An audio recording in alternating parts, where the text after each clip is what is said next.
आज मी हा फार जुना शॉट तुमच्याशी शेअर करते आणि या जुन्या शॉटमध्ये तुम्ही पाहू शकत असाल माझे केस इतके लांब होते. ज्यावेळेस मला ॲलोपेशिया झाला त्यावेळेस मी पूर्णचे पूर्ण केस काढून टाकलेले आहेत आणि हा शॉट जो आहे तो रविवारचा आहे. तर सकाळची मी सगळी झाडलोट झटकून वगैरे घेतली, सगळी डस्टिंग वगैरे करून घेतली. किचनमध्ये आले आणि मस्तपैकी आलं घालून चहा केला. आज रविवार असल्यामुळे सगळीच मुलं छान अशी निवांत आरामात उठली होती. सगळ्यांना सुट्ट्या होत्या, पण एका आईला, एका गृहिणीला सुट्टी नसते.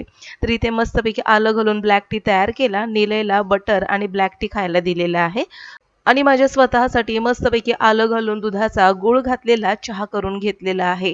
निलयला दुधाचा चहा किंवा दूध वगैरे असे काही पदार्थ आवडत नाहीत. मस्तपैकी चहा उकळवून घेतला. आता चहा मस्तपैकी या कपामध्ये ओतते आणि पिऊन घेते.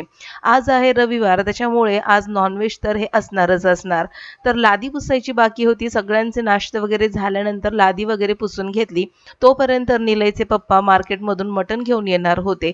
तर म्हटलं की चला जी कामं पेंडिंग राहिलेले ते पटापट उरकून घेऊया.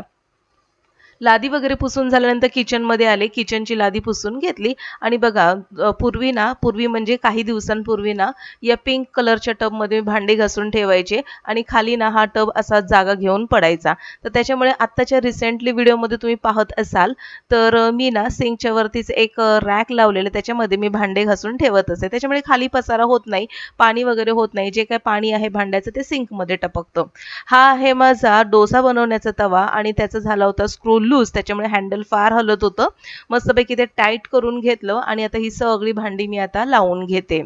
यांनी मटण वगैरे आणून दिलं होतं, तर ते मटण आता मी व्यवस्थित धुवून वगैरे ठेवलंय आणि या मटणला आता मी थोडंसं मॅरिनेट करून घेते. तर त्यामध्ये मी घातलेले आलं, लसूण, लाल तिखट, त्याच्यानंतर हळद, मीठ आणि दही घालणार आहे. यामध्ये व्यवस्थित मिक्स करून घेणार आहे आणि तेलावरती हे मटण त्याचं पाणी आटेपर्यंत छान असं शिजवून घेणार आहे. सोबतच एका साईडला आता मला याचं वाटण तयार करून घ्यायचंय. तर वाटणामध्ये मी घातलेलं आहे कांदा, टोमॅटो, थोडेसे धणे, थोडंसं चण्याची डाळ घातलेली आहे, गरम मसाला घातलेला आहे थोडासा. छान असा मसाला वाटून झाल्यानंतर त्याचं वाटण तयार करून घेते. आणि हे बघा माझे केस फार गळत होते आणि मी माझे ते जुने केस फार मिस करते. मटणचं पाणी छान आटलं, त्याच्यामध्ये मसाला घातला, पुन्हा एकदा एक दणदणीत वाफ काढली त्याची आणि यामध्ये आता पाणी घालून या मटणला जवळपास 5 ते 6 शिट्या करून घेणार आहे. तोपर्यंत एका साईडला माझ्या भाकऱ्या अशा मी करून घेत होते. सगळ्या भाकऱ्या तयार झाल्यानंतर मस्तपैकी गरमागरम मटण तयार झालेलं आहे.